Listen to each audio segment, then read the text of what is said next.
Assalamualaikum, ikuti kami pemuda berjalan berbagi ilmu, subscribe, like, and share. Bismillahirrahmanirrahim. Pada episode yang ketiga ini, kita sudah sampai pada pembahasan inti dari kitab ini. Jadi kitab ini memang secara khusus merupakan kitab yang membahas semua hal yang berkaitan dengan sholat. Pada episode yang kedua kita sampai pada tauhid, kemudian pembahasan tauhid. Untuk yang pertama sebagai mukaddimah, bagi yang belum menonton episode kedua ataupun pertama, monggo ditonton dulu supaya lebih enak atau lebih nyambung lah dalam menonton yang episode yang ketiga ini. Langsung saja, summa yajibu alaihi ayyata'allama syurutus sholati wa arkanaha wa mubatilatiha fa syurutuha isna asyara. Setelah kita melakukan kewajiban pertama dengan membaca syahadat dan mengetahui makna syahadat, maka bagi orang mukallaf yang sudah balik, yang memiliki akal, wajib belajar syarat-syarat sholat, rukun-rukun sholat, dan sesuatu yang membatalkan sholat. Serta nanti di kitab ini bukan hanya tentang 3 tema itu, tapi juga ada pembahasan sunat-sunatnya juga ada. Nanti diking ba'da sholat juga akan dijelaskan nanti. Fasyurutuha, jadi yang pertama syarat sah untuk melakukan sholat itu ada 12. Syarat ini sebagaimana maklum kita ketahui adalah sesuatu hal yang harus dipenuhi sebelum kita melaksanakan sholat. Dan tentu syarat ini harus ada sampai selesai kita melakukan sholat.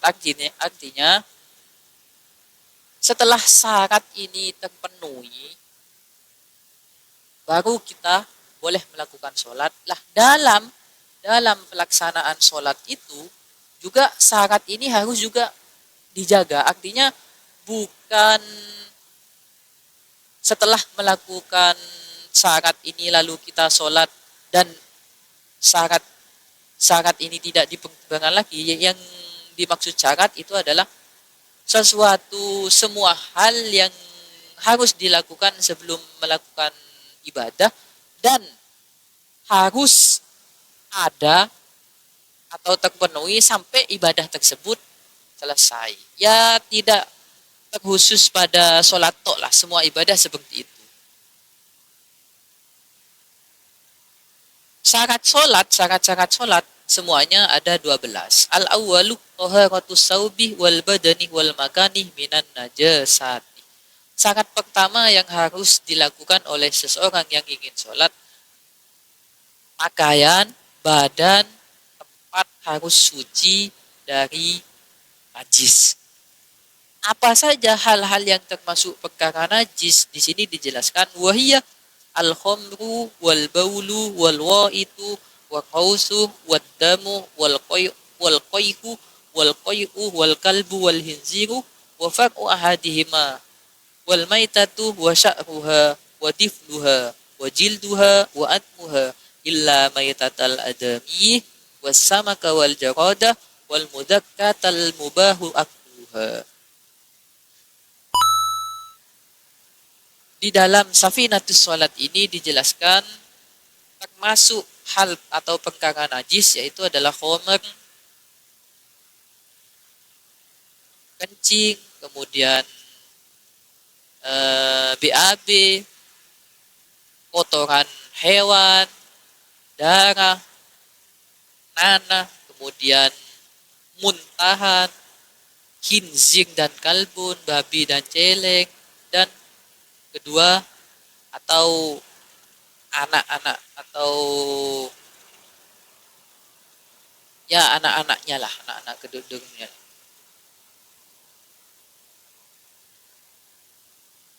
Juga termasuk perkara najis yaitu adalah bangkai, bangkai hayawan, bangkai hayawan, rambutnya, rambut hayawan, kulitnya sampai ke kulit-kulitnya,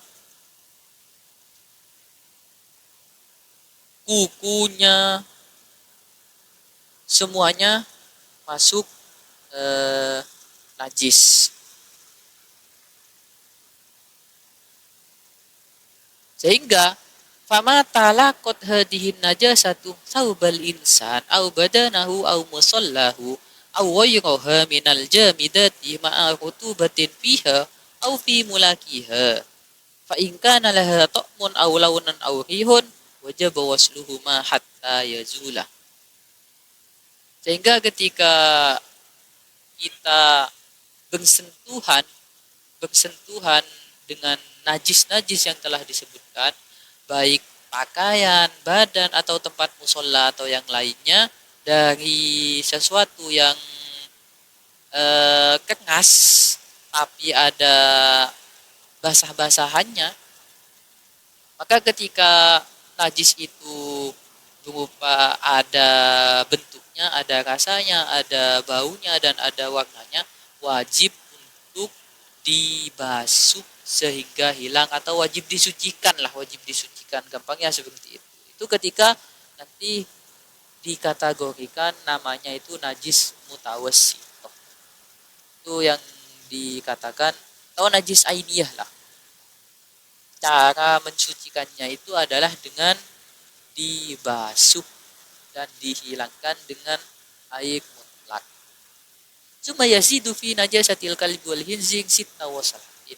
Lah, ketika najisnya berupa najis mualla atau najisnya asu dan anjing, maka tidak cukup dengan 1 kali basuhan, harus ditambah 6 kali basuhan, yang semuanya itu ketika dijumlahkan ya 7 kali basuhan. Wahidatun minha mamzujatun biturabin tahurun. Salah satu dari basuhan itu harus dicampur dengan debu, harus dicampur dengan debu yang suci. Wa ilam yakun laha ta'mun aw launun aw rihun wa in kanat minal qalbi wanjik wa salaha sab'a wa salatin. Wahidatun minha mazmunatun biturabi tahurun.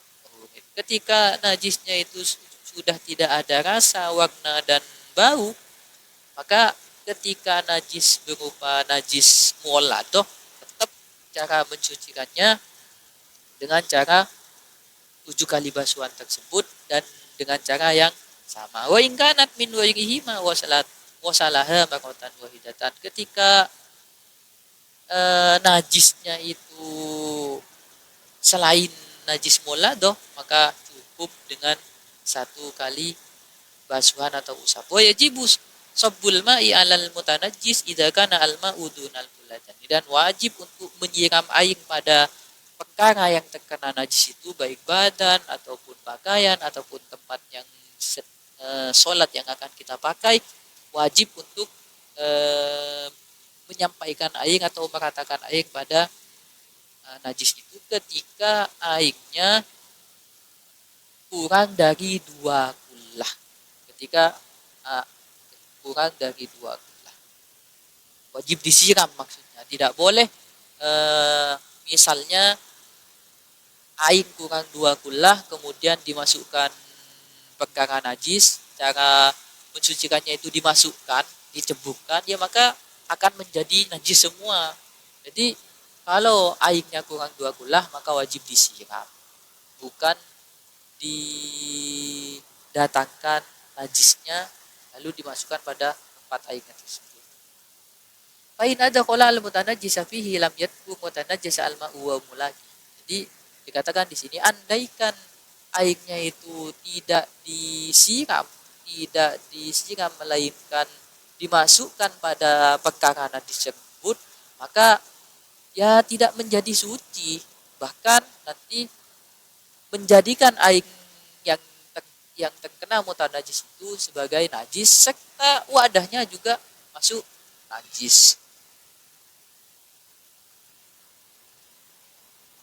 Wa yajibu alaihi al-istibra' minal baul hatta yauliba ala dhanni annahu la ya'uda wa la yahruju. Setelah suci, setelah bersuci, nanti ketika kita melakukan BAB ataupun kita melakukan kencing, maka wajib untuk istibro.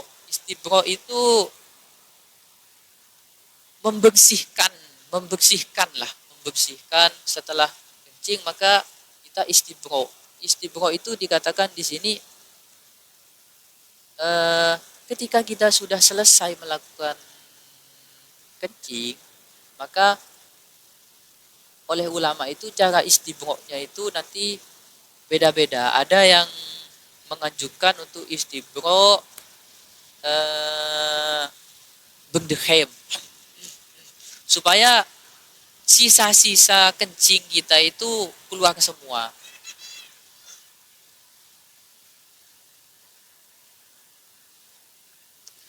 Kewajiban ini sampai kita meyakini hatta yauliba ala dhanni la yaudu la sampai kita yakin bahwasanya tidak akan ada kencing yang kembali, tidak ada kotoran yang kembali ataupun yang keluar nanti setelah melakukan seni.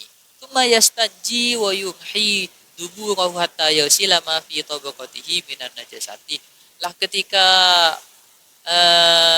istinja, ya maka harus membasuh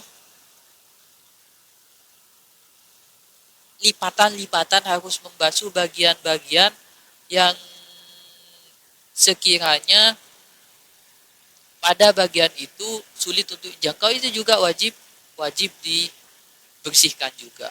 Wa yudilluhu hatta yubladanhu zawata min najasati walau niha wa ghayruha. Dan wajib untuk menggosok bagian-bagian yang harus dibersihkan. Ini kewajiban sampai ada prasangka kuat, harus ada prasangka bahwasanya bau, rasa dan warna dari kotoran tersebut hilang. Wallahu a'lam bishawab.